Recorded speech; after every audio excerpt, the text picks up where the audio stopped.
We have the new Lent booklets in, so if you would like, of course, being around forever, you look at these and you kind of peruse them. But this one, and you make judgments, I guess, on what it is. This one's a real good one. This one's a real good one. So if you want to, I think they're $1 a piece. Reba, if I'm not telling right, tell me later. Anyway, they're out there now. Get them hot off the press. Is that correct? Say hello to Facebook people. You want me to say hello to Facebook people? Hello, Facebook people. Well, today I'm going to start with a joke. It's an old joke, and you may have heard it before, but I think it's good. It's worth repeating. Gladys Dunn, you remember her? Does anybody remember Gladys? Okay, if you don't, then you may not have heard this song before. But Gladys, or this joke. Gladys had moved to a new city, and on her first Sunday in this new city, wanted to go to the local Unity Church. So she went to the local Unity Church, sat down, and was noticing during the service that a lot of people in the congregation were kind of nodding off. And so she was sitting there and enjoyed the service, and then she thought afterwards, well, I'm going to stay around and get to know some people so I can have some fellowship. So she went up to this elderly gentleman that was down the pew from her and said, excuse me, my name is Gladys Dunn. And he said, I am too. Gladys Dunn.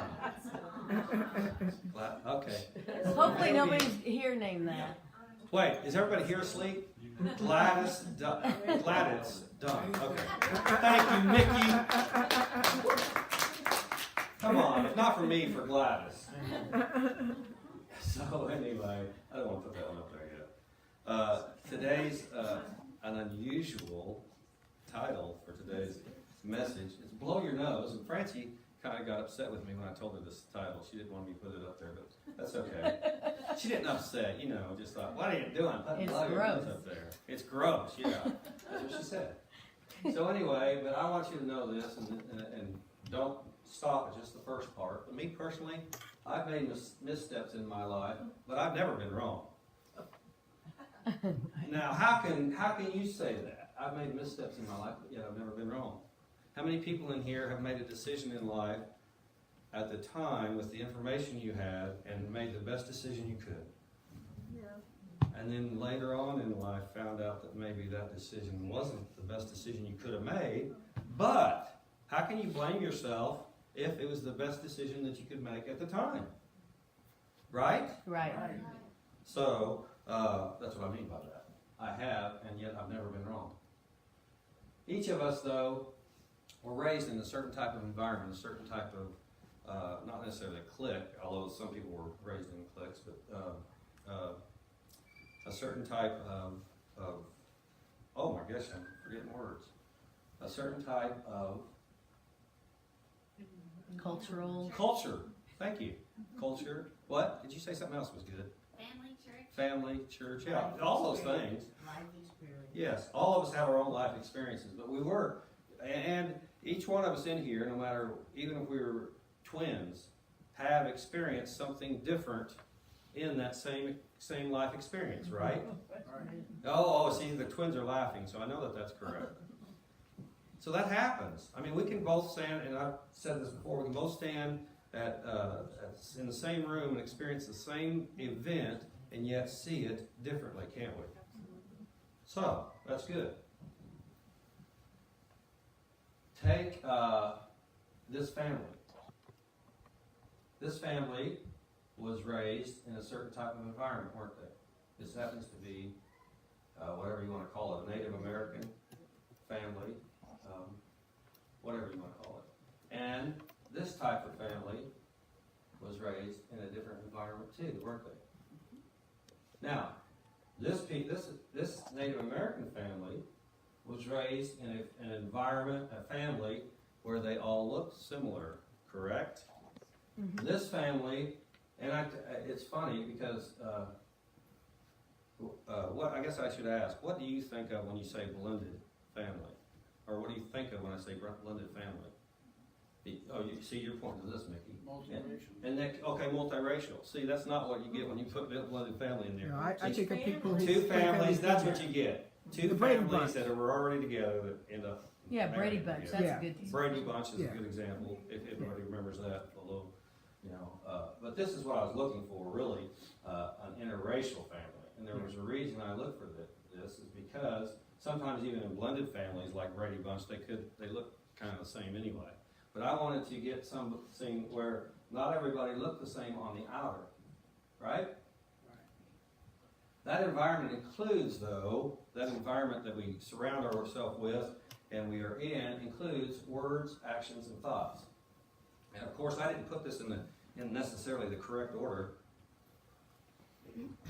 for a reason, because even in the 4 T's, when we talk about the 4 T's, we always forget about the last, or a lot of people, the majority of people always forget about the 4th T. What are the 4 T's? Time, talent, treasure. Thoughts. A lot of people forget about that, and that's the most important one. Thoughts. None of it happens without that. How are you going to use your time without thoughts? How are you going to use your talent without thoughts? How are you going to use your treasure without thoughts? You're not going to be able to. But everybody, or not everybody, but a lot of people forget the 4th T. And thoughts, if I would have put this in there correctly, it would have been thoughts, words, and actions, right? Because everything comes from a thought. And so that's what I want to talk about today, is our thoughts and how that happens.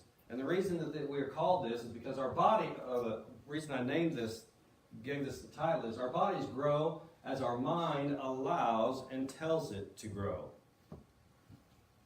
Look at a little child, how they develop with their understanding of whatever, the English language, how their cultural environment is, and how to act in that cultural environment. When I hope everybody here knows that when there's a lot of things that we do in our culture that in some other culture are either taboo or it's just not, definitely does not mean the same thing. In fact, it's funny because most universities, in fact all universities I know of, and most people who just teach the Spanish language, teach a Spanish language that's taught in Spain. But if you talk it here in the States, it's like there's some words that actually mean different things here in the States. There's one word that's a cuss word here, and it's not a cuss word over there. So there's different ways that things, or that people look at things, right? But we only grow in our understanding of everything as our mind allows us to. And it's not an outer force that's allowing us to do that. It's our own choices that allow us to grow in what our thoughts are, and that translates into words and actions. When we have congestion, this is where the thing came up. Our body is a natural working thing. In fact, Bill and I were talking before the service how different medicines work on different people different ways, and we're so darn unique in our bodies. And so, but what happens when our body gets congested? What happens? Mucus. I mean, this is kind of gross, but mucus and stuff starts happening, right? And what happens with that mucus? It wants to come out, right? It wants to come out. So we have to blow our nose to get it out, don't we? There you go. Blow your nose. That's what it is, okay? So don't we want to blow our nose and get that junk out of us? That impurity that is in our body wants to get out because our body knows it's not supposed to be in there, right? Yes. Oh, I wish that we could do that with our thoughts, and we can, but I wish that it was an automatic sense with our thoughts. Don't you? That would get rid of some stuff that we have laying in there that we didn't even know was laying there. Man, I wish we could do that. And we can, but we have to be cognizant of what we're doing.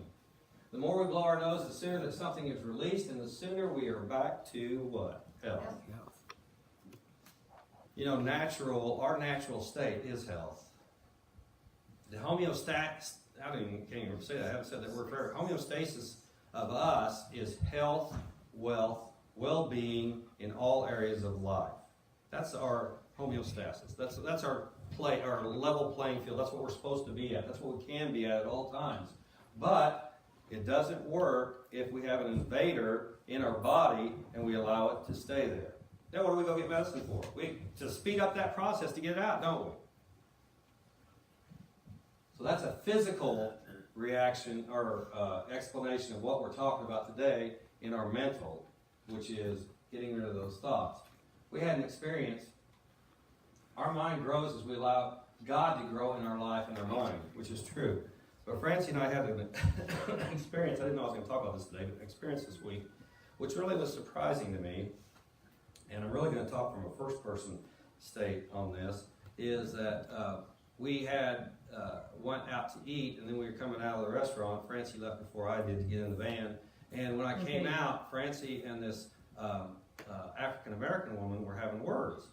And I was really surprised about the vitriol that the lady had.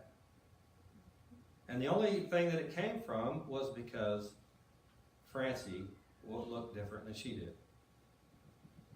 And I know that this goes both ways, so don't hear me wrong. But those kind of thoughts, when we have malice thoughts in our mind, they show up some way in our life. Whether they do in an outburst like that, exteriorly, or they do interiorly and hurt us health-wise and otherwise, they do show up. There is no room for malice in our life. Malice meaning intending to hurt someone. I'm sick and tired of this presidential deal. Don't get me wrong, I'm not sick and tired of the president or any other president. I'm sick and tired of us looking at anyone and saying, that guy, that person is such a creep that it just boils my blood. Yeah, that's what I'm trying to say. We have got to get over it, not for his, her sake, not for their sake, for our sake. The malice that we feel for someone else is inside of us. And the worst thing about that is when we have malice for someone, what happens? If we're all one and we have malice for someone, what happens? It hurts us. We forget continually, it seems like to me, and it's not necessarily because it's more nowadays, but we hear it more because the news covers everything. We just have everything coming at us and saying, oh, this is bad, this is terrible. And if we buy into that, what happens? We have that inside of us. We don't necessarily have it before we have that or we have watched that or something. But if we declare a bad person and a good person, if we declare the Cowboys being the good one and the Native American family being the bad one, did that Native American family that I showed you a picture of, did they look bad to you? Mm-mm. They didn't look bad to me. They didn't look like a threat to me. And I'm not going back and saying, oh, the United States, when we came over, the Eastern Europeans, or the Europeans, when they came over, they just did terrible. I'm not saying that. What I'm saying is we have to stop having malice toward anybody or anything. We have to stop it. No matter where we are on whatever issue. That doesn't mean you have to change your mind on an issue. It doesn't mean that at all. It doesn't mean that you cannot disagree with the president, with the way the American Indians were treated. It doesn't mean that at all. What it means is we've got to release any type of hurtful thoughts that we have towards someone else that we think did that. Right? Yes. I hope I'm coming across right because I really, really want to. And here's the reason why right now here in this church. We have some thoughts in here, believe it or not. We may not have recognized them in ourselves, but we have some thoughts here because we've had that property for how long now? We've had it for 6, 7 years. No. How many? 3. We've had it for 5. 3? I think we're going to be 4 this year. Okay, 4 years. We've had, not till the fall. In my opinion, plenty long enough to not be further along than we are. Yes. And so on this Celebration Sunday, which we are celebrating, Dr. Barbara and all of us coming together, Dr. Barbara gathering us together to have a common goal to start being more serious about getting out there on the property, then that's a wonderful thing. But we cannot do it, and we will not ever do it as long as we have malice in our heart. And it doesn't mean that, I don't think anybody in here or anybody in our congregation anywhere has any malice toward that property. when we talk about it, I'm sure that all of us say that would be wonderful if we're out there. But see, that's how malice works in a human body, in a human spirit. Malice doesn't necessarily stop at, okay, well, you feel bad at the property, so we're not going to let you have the property. Malice spreads out. It's like a disease that you have to blow your nose and that you get in your body. Your body, when it has a sinus infection, when you have a sinus infection, usually it doesn't just stay there. It goes everywhere, doesn't it? Yeah. And that's what a malice thought does in our body. It goes everywhere. It affects everything. And we have to release that.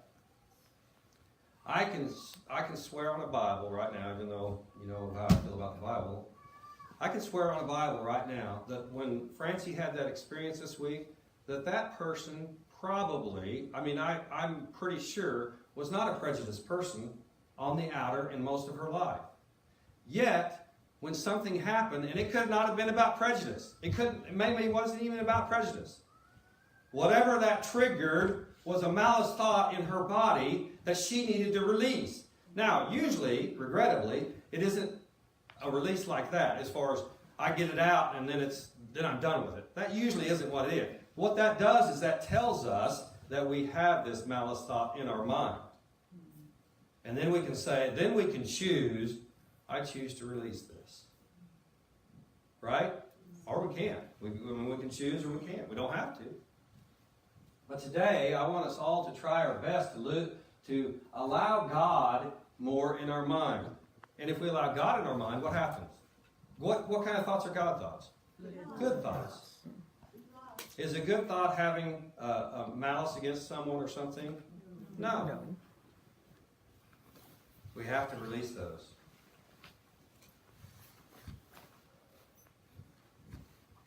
This is what Dr. Charles, I don't know why I said that. But anyway, Charles Fillmore said is the cause of all ills. Anger, jealousy, fear, hate, lust often cause ills of the body. These result from our failure to adjust our mind to divine mind. When the sinning state of mind is forgiven, and the heavenly state of mind established, man is restored to his primal and natural wholeness. And this from Luke 5:24, the Son of Man hath authority on earth to forgive sins. This is why we do Metaphysical Bible when we do it. To understand that the Bible, even though some people have been beaten over the head of it, when you understand it metaphysically, it's quite a wonderful lesson. This is wholly a mind process. Wholly a mind process. Has nothing to do with the words and the actions. That's why I was telling you earlier about the most important is the thought. All wrong and right conditions of man result from his thinking. And from Proverbs, as he thinketh within himself, so is he. And I know there's been experiences in your life where you can say that I had to get this thought in my mind before I reach this goal. And usually, if we're pretty close to the being without malice, then all we have to do is think of the goal and somehow it appears. But it's not because we did a lot of things. It's because of the guidance that we got, and our thoughts were pure in that thought, in that action. How are we going to get rid of prejudice in the world? How are we going to get rid of it?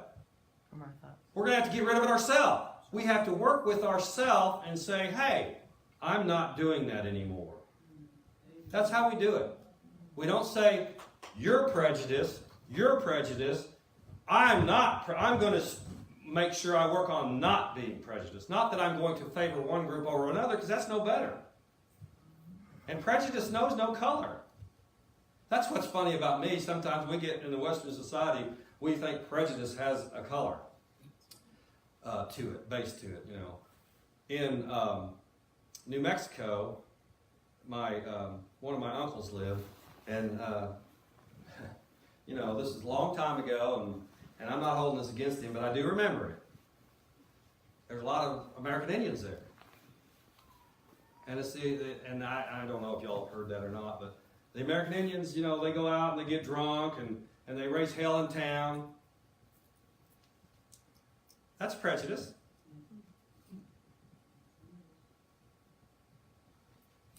That's what he used to say. That's what he used to say. He doesn't. I hope he doesn't say that anymore.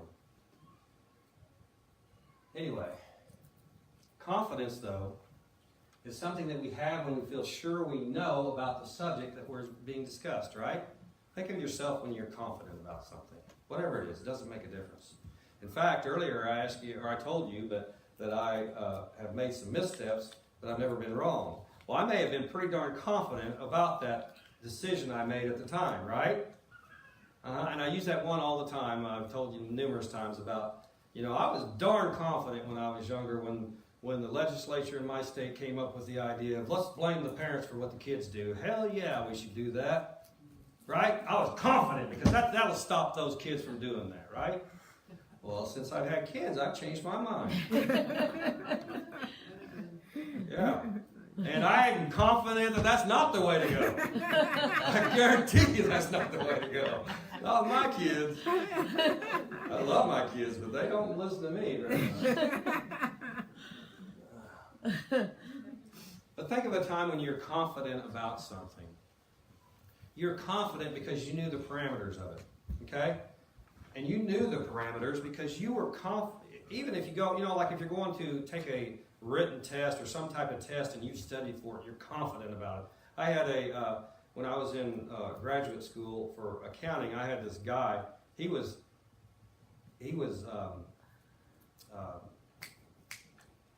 not Indian. What's the country? Pakistani. He was Pakistani.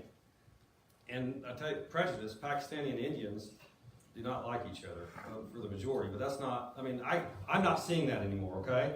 But then, you can tell. But anyway, he's Pakistani, and we were both top of the class, and we had this thing going between us on test, and see who did the best. And we were talking about points. Very few points separating us. I ended up in second, regrettably. But anyway, we were both well into A. But we had this contest going, and when we went into test, we both knew darn good and well what we were talking about, and we were going to get it right. Well, he got more of those right than I did. But I was a high A. He was just a higher A. Right? So does that make me lesser than him? Don't answer that affirmatively, please. No, because we both made an A. But when you get tests back, how if you're confident going in and you get it back and you missed one and you say, oh my God, what was I thinking? Have you done that? Yeah. So if you're confident about something and you go into it knowing what you know, on that test, I knew what was going to be on that test. I knew it, I went in confidently. But if somebody threw something else in there that I hadn't studied for, then I might not have gotten it as right.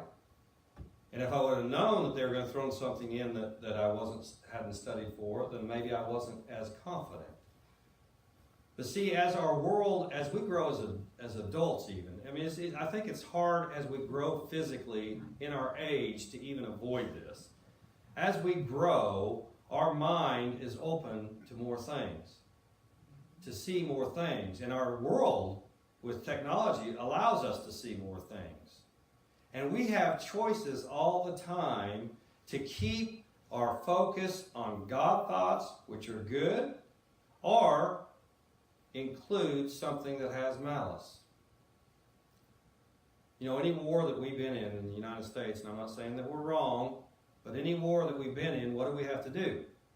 We have to create a bad guy, don't we? We have to create a bad guy.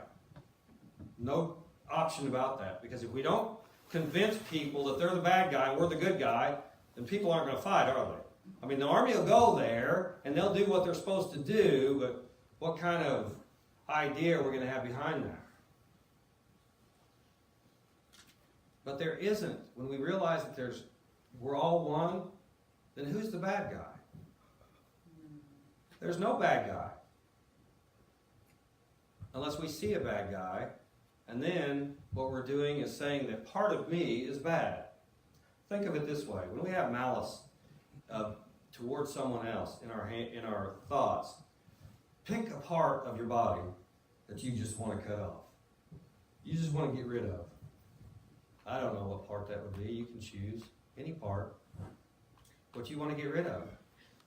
Tip of your finger. Tip this. I'm pointing that. I wasn't giving her the finger. I was doing that because mine has been ripped off. See, look. See how long that one is? See how short that one is? Mine's been ripped off. She said that because of that. But you're not going to do that. That'd be silly, wouldn't So it? you cut off the malice. You'd cut off, cut out the malice. You did. You cut off. Yeah, I cut out. Yeah. Yeah. I had it pulled from me, actually. But as long as we have malice in our thoughts, then we're going to have malice in our life. And we don't have to have that. Right now, after talking about that for a while, I want us all to collect those envelopes, any of them that are left, then because we're going to give them to Dr. Barber and let her finish. Does anybody have an envelope for Dr. Barber still? Okay. We got a couple up here. Hey, Kay, you can get a Barbara? Okay. So we have a couple, and they're going to take those, and we're going to be prepared here in a little bit. You like that, Jim? Huh? Dr. Barber, Yeah, do you look like at that your... overflow for Dr. Barbara. Francie did for you. Do you like that, Dr. Barber? It is beautiful. It is beautiful. With the rainbow, too. Okay, so we have that done. Good. So let's continue. Confidence can show up as both physical and or mental, but confidence is always mental.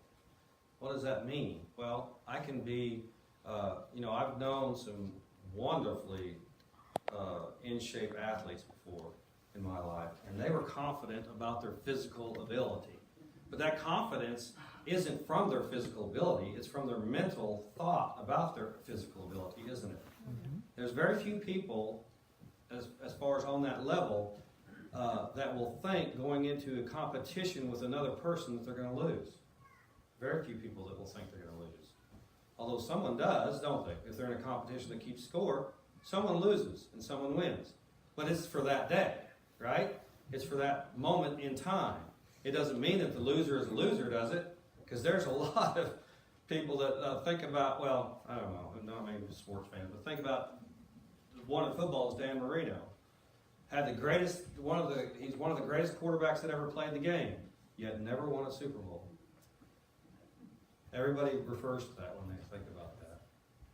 There's other people in sports that have done the same thing. For whatever reason, they didn't supposedly reach the pinnacle of their sport, but they had in their mind, and that was more important, actually. But confidence is always mental. Each of us have the ability to know and to be confident about everything in life, whether or not we have experienced it in the physical realm. Not everybody has a physical job, has something in their life that requires a physical ability, right? Not everybody does that. I mean, a lot of people just use their brain and whatever. I mean, it is a physical ability, but I'm talking about what people think of as a physical ability. Excuse me. So, when we don't do that, which as we grow older, we don't do that anyway, usually. We're getting older and our physical bodies aren't as strong as they used to be, so we do different things, don't we? Even though the mind is physical and does need to be worked, just like the physical body, to stay in shape, it's a different type of physical activity. And so, when we use our mind, though, actually we are learning, especially if you went from physical to using your mind, I think it's easier, at least my experience has been, because of the fact that you know that the mind told you that at that point in life, has told you that about your body, and so your mind has control over everything.